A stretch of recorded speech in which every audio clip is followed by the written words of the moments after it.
Bismillahirrahmanirrahim. Hepinizin bildiği gibi ülkemizde sınavlarla öğrenciler imtihan ediliyor. Öncelikle ortaokul öğrencileri liseye yerleşirken LGS ile bir sınava tabi tutuluyor. Lise öğrencileri de YKS ile üniversite yerleşmesi yapılıyor. Ve ülkemizdeki sınavlar sadece bilgi değil, beceri de ölçüyor. Beceri ölçtüğü en önemli beceri ise okuma ve okuduğunu anlama.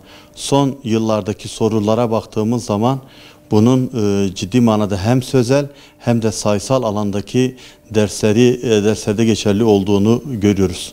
Ancak şunun da farkındayız ki her gün dijital dünyanın daha da evlerin içine kadar girmesi öğrencilerimizin, çocuklarımızın bu kitap okuma becerilerinin zayıflamasına sebebiyet veriyor ki kitap okuma oranı düştükçe öğrencilerimizin yeni nesil sorularını çözme ve bunları anlama hususunda ciddi sorunlar yaşamaktadır. Bir diğer husus, en büyük engellerden bir tanesi de özellikle olumsuz sınavlar hazırlanan olumsuz düşünceden kaynaklı strestir.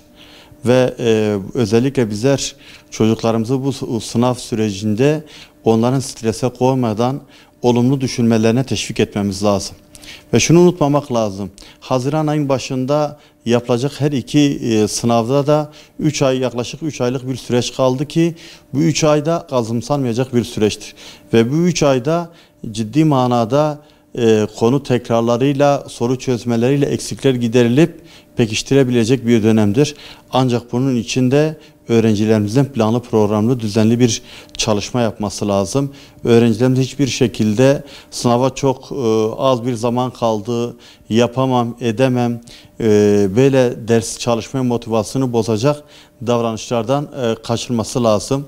Özellikle çocuklarımıza düzenli ve planlı bir şekilde ders çalışmaya teşvik etmemiz lazım. Bununla ilgili okullardaki rehberlik servisinden destek almak lazım.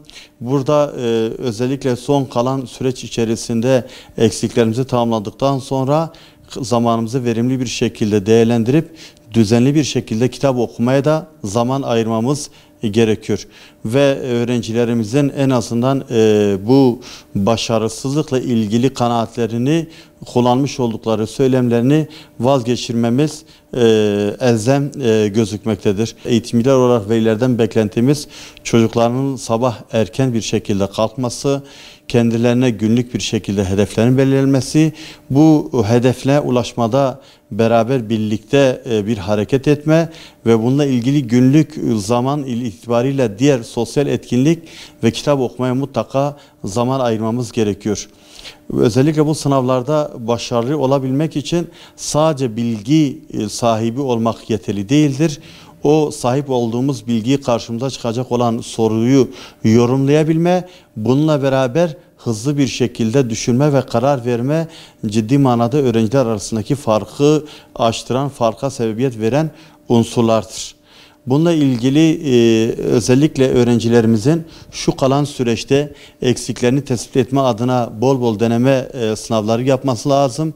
Özellikle deneme sınavlarında yanlış yaptıkları, eksik gördükleri konuları belirleyip bu konuları tamamlama adına hızlı hareket etmeleri lazım. Ve bu konularla ilgili eksiklerini tamamlamak için de ekstradan bir destek gerekiyorsa da ya da rehberlik gerekiyorsa da okullardaki rehberlik servisinden mutlaka istifade edilmesi lazım. Burada çocuklar soru çözerken şuna dikkat etmesi lazım. Artık bir sınavdaymış gibi kurşun kalemle denemeleri çözmesi lazım ve burada testleri çözerken bir süre tutması lazım ve süre dikkat etmesi lazım. Çünkü biraz önce bahsettiğimiz gibi bilgiyi bilebilirsin, yorumlaman lazım. Yorumlamayı da doğru ve hızlı bir şekilde karar vermen lazım ki zamanında soruları çözüp daha fazla soru çözüp arkadaşlarınla arasındaki farkı açabilirsin. Yani burada özellikle bütün velilerimizden beklentimiz şu kalan 3 aylık süreçte öğrencilerimizin moral motivasyonunu bozacak davranışlardan kaçınarak öğrencilerimize rahat bir şekilde stressiz bir ortamda ders çalışmaya teşvik edip bununla ilgili de okullardaki rehberlik servisinden mutlaka destek alıp öğrencilerimizin eksiklerini giderip öğrencilerin sınava hazırlamalarını bekliyoruz.